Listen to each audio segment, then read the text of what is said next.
The Psychology of Money. Pelajaran abadi mengenai kekayaan, ketamakan, dan kebahagiaan. By Morgan Housel. Bab ketiga. Tak pernah cukup. Ketika orang kaya berperilaku gila. John Bogle, pendiri Vanguard yang meninggal pada 2019, pernah menyampaikan satu cerita mengenai uang yang menyoroti sesuatu yang kurang banyak kita pikirkan. Di suatu pesta yang diadakan seorang miliarder di Shelter Island, Kurt Vonnegut memberitahu kawannya Joseph Heller bahwa tuan rumah mereka, seorang manajer dana lindung nilai, mendapat lebih banyak uang daripada semua yang didapat Heller dari novel sangat populernya Catch-22. Heller menjawab, "Ya, tapi saya punya sesuatu yang dia tak akan punya. Rasa cukup." Cukup. Saya kaget dengan kesederhanaan kata itu karena dua alasan. Pertama, karena saya sudah diberi begitu banyak dalam hidup saya sendiri, dan kedua, karena Joseph Heller amat sangat tepat. Untuk sebagian masyarakat kita, termasuk banyak orang yang paling kaya dan berkuasa, tampaknya tak ada batas cukup. Sangat cerdas dan sangat kuat. Saya akan menawarkan dua contoh bahayanya tidak memiliki rasa cukup dan apa yang bisa diajarkan contoh-contoh itu. Rajat Gupta lahir di Kolkata dan menjadi yatim piatu pada umur belasan. Orang bicara mengenai segelintir anak yang sejak lahir sudah kaya. Gupta bukan anak semacam itu. Yang dia capai dari awal seperti demikian benar-benar fenomenal. Pada umur pertengahan 40-an, Gupta menjadi CEO McKinsey, perusahaan konsultasi paling bergengsi di dunia. Dia berhenti pada 2007 untuk bekerja di PBB dan World Economic Forum. Dia bermitra dengan Bill Gates untuk kerja filantropi. Dia berada di dewan direksi 5 perusahaan publik.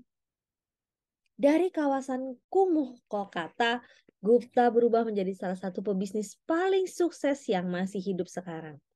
Keberhasilannya mendatangkan kekayaan besar. Pada 2008, Gupta dilaporkan berharta 100 juta dolar, jumlah yang tak terbayangkan bagi kebanyakan orang. Keuntungan tahunan 5% dari uang sebanyak itu sama dengan hampir 600 dolar per jam, 24 jam per hari. Dia bisa melakukan apapun yang dia inginkan dalam hidup. Dan yang dia inginkan sepertinya bukan hanya memiliki 100 juta dolar. Rajat Gupta ingin miliaran. Sangat ingin. Gupta menjadi salah seorang direktur Goldman Sachs yang dikelilingi beberapa investor terkaya di dunia. Seorang investor ketika menceritakan masa jaya para taipan ekuitas pribadi menjabarkan Gupta sebagai berikut. Saya pikir dia ingin ada di lingkaran itu, lingkaran miliarder. Goldman sepertinya baru untuk level ratusan juta kan? Benar. Makanya Gupta mencari pekerjaan sampingan yang hasilnya besar. Pada 2008, selagi Goldman menghadapi amukan krisis keuangan, Warren Buffett berencana menginvestasikan 5 miliar dolar ke bank itu untuk membantunya bertahan. Sebagai anggota Dewan Direksi Goldman, Gupta mengetahui transaksi itu sebelum publik tahu. Informasi berharga. Kelangsungan hidup Goldman diragukan dan dukungan Buffett bakal membuat harga sahamnya naik. 16 detik sudah mengetahui transaksi yang akan terjadi. Gupta yang tadinya terhubung telepon ke rapat direksi Goldman memutus hubungan dan ganti menelpon manajer dana lindung nilai bernama Raj Rajaratnam. Panggilan teleponnya tak direkam, tapi Rajaratnam langsung membeli 175.000 saham Goldman. Jadi bisa ditebak apa yang dibahas. Kesepakatan Buffett Goldman diumumkan ke publik beberapa jam kemudian. Saham Goldman naik harganya. Rajaratnam untung 1 juta dolar dengan cepat. Itu satu contohnya. SEC, Lembaga Penegak Hukum Sekuritas Amerika, menyatakan tips orang dalam dari Gupta menghasilkan keuntungan sampai 17 juta dolar. Uang yang mudah didapat. Dan bagi jaksa, kasusnya lebih mudah lagi. Gupta dan Rajaratnam sama-sama dihukum penjara karena insider trading. Karir dan reputasi keduanya rusak untuk seterusnya. Kini, ingatlah Bernie Madoff. Kejahatannya terkenal. Madoff, pelaku skema Ponzi paling terkenal sejak Charles Ponzi sendiri. Madoff menipu para investor selama 2 dasawarsa sebelum kejahatannya terungkap. Ironisnya, hanya beberapa minggu sesudah Gupta. Yang diabaikan adalah bahwa Madoff, seperti Gupta, bukan sekedar penipu. Sebelum skema Ponzi yang membuatnya terkenal, Madoff adalah pengusaha wajar-wajar saja yang amat sukses. Madoff membuat pasar yang mempertemukan pembeli dan penjual saham. Dia sangat jago melakukan itu. Berikut cara The Wall Street menjabarkan perusahaan pembuat pasar Madoff pada 1992. Dia telah membangun perusahaan sekuritas yang sangat menguntungkan. Bernard L. Madoff Investment Securities yang menyedot banyak perdagangan saham dari Big Board.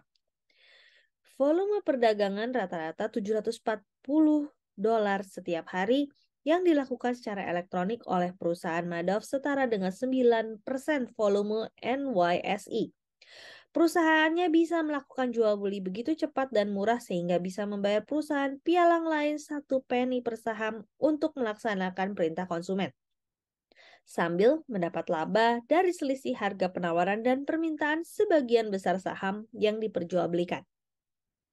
Itu bukan tulisan jurnalis yang keliru menjabarkan penipuan yang belum ketahuan. Bisnis penyediaan pasar Madoff itu sah.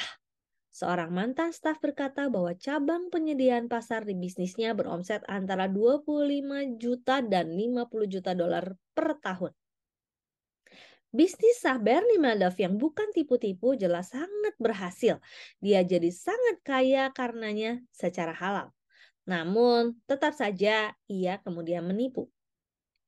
Pertanyaan yang kita harus ajukan ke Gupta dan Madoff adalah mengapa orang yang sudah punya ratusan juta dolar masih ingin uang lebih banyak sampai-sampai mengambil resiko untuk mengejar lebih banyak. Kejahatan yang dilakukan orang kepepet itu satu hal. Seorang penipu Nigeria pernah memberitahu The New York Times bahwa dia merasa bersalah karena menyakiti orang. Tapi kemiskinan akan membuat kita tak merasa sakit. Gupta dan Madoff melakukan sesuatu yang berbeda. Mereka sudah punya semuanya. Kekayaan tak terbayangkan, prestise, kekuasaan, kebebasan. Mereka kemudian membuang itu semua karena ingin lebih. Mereka tidak tahu kapan harus berkata cukup. Demikian The Psychology of Money, bab ketiga bagian pertama. Saya Roswita Anggraini, sampai jumpa di bagian selanjutnya. Terima kasih.